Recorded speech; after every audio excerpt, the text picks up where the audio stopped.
Welcome back.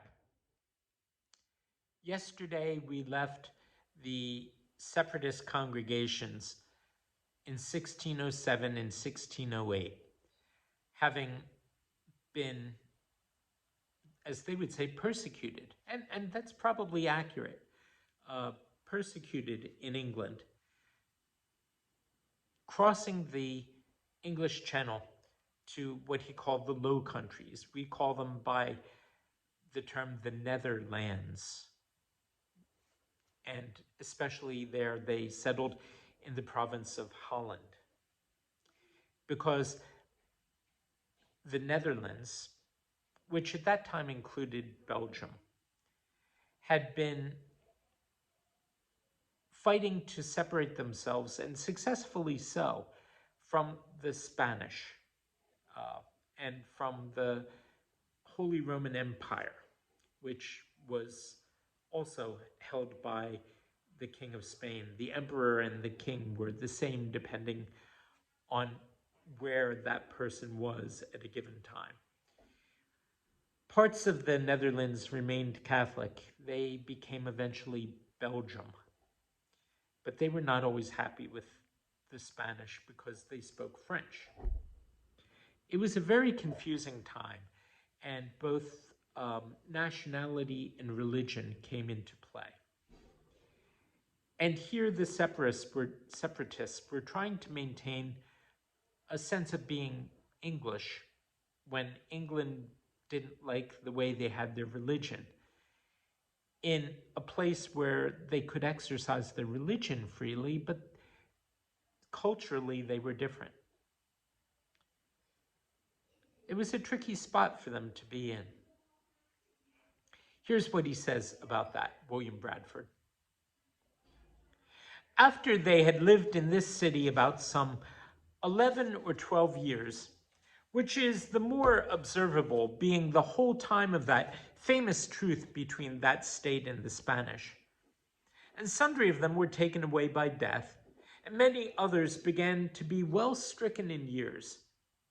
The grave mistress, experience, having taught them many things, those prudent governors with sundry of the sagest members began both deeply to apprehend their present dangers, and wisely to foresee the future, and then of timely remedy.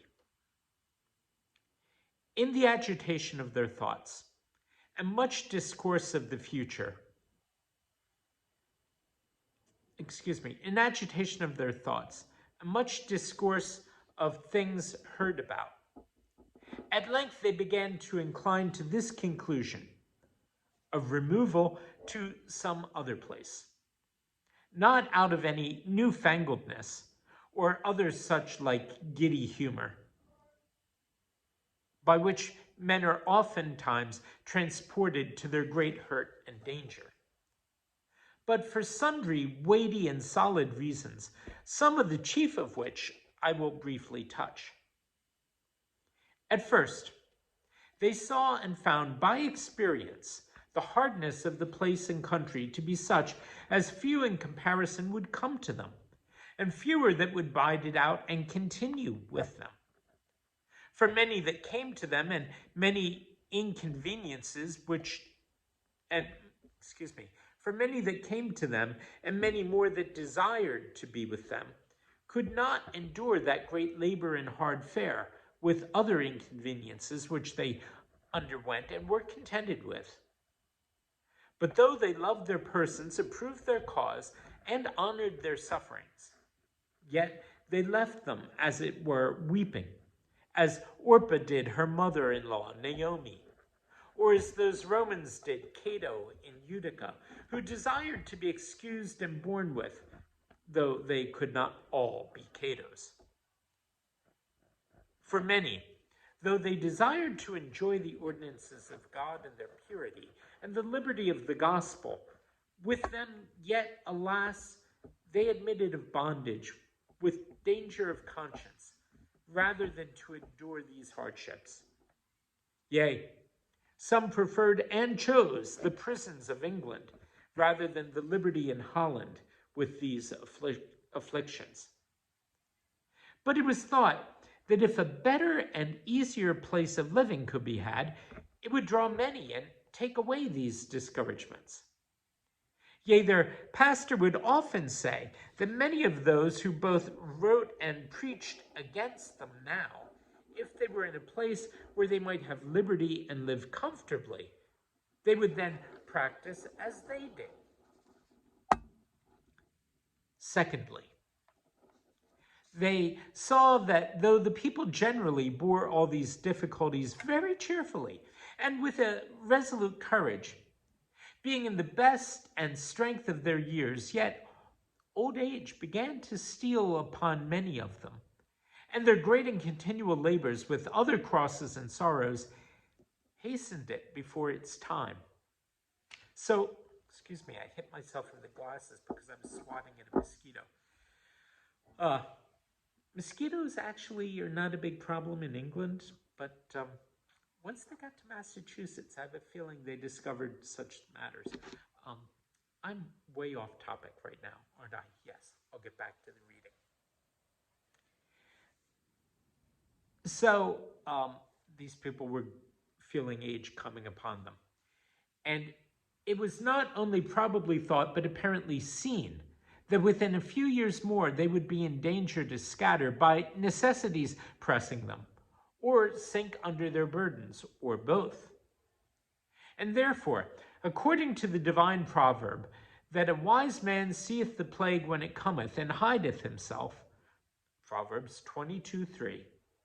So they, like skillful and beaten soldiers, were fearful either to be entrapped or surrounded by their enemies, so as they should neither be able to fight nor flee, and therefore thought it better to dislodge betimes to some place of better advantage and less danger, if any such could be found.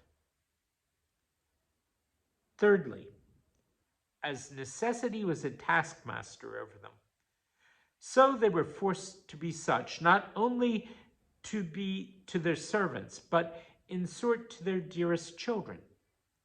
The which, as it did not a little wound the tender hearts of many a loving father and mother, so it produced likewise sundry sad and sorrowful effects. For many of their children, that were of the best dispositions and gracious inclinations, having learned to bear the yoke in their youth, and willingly to bear part of their parents' burden, were oftentimes so oppressed with their heavy labors, that though their minds were free and willing, yet their bodies bowed under the weight of the same, and became decrepit early in their youth, the vigor of nature being consumed in the very bud, as it were. But that which was more lamentable, and of all sorrows most heavy to be borne, was that many of their children, by these occasions, and the great licentiousness of youth in that country, and the manifold temptations of the place, were drawn away by evil example into extravagant and dangerous courses, getting the reins off their necks and departing from their parents. Some became soldiers.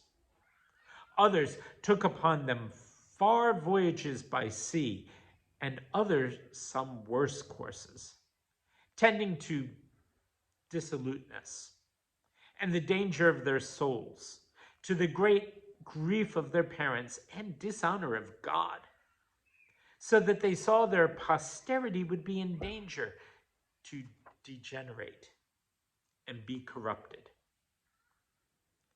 Lastly, and which was not least, a great hope and inward zeal they had of laying some good foundation, or at least to make some way there unto, for the propagating and advancing the gospel of the kingdom of Christ in those remote parts of the world.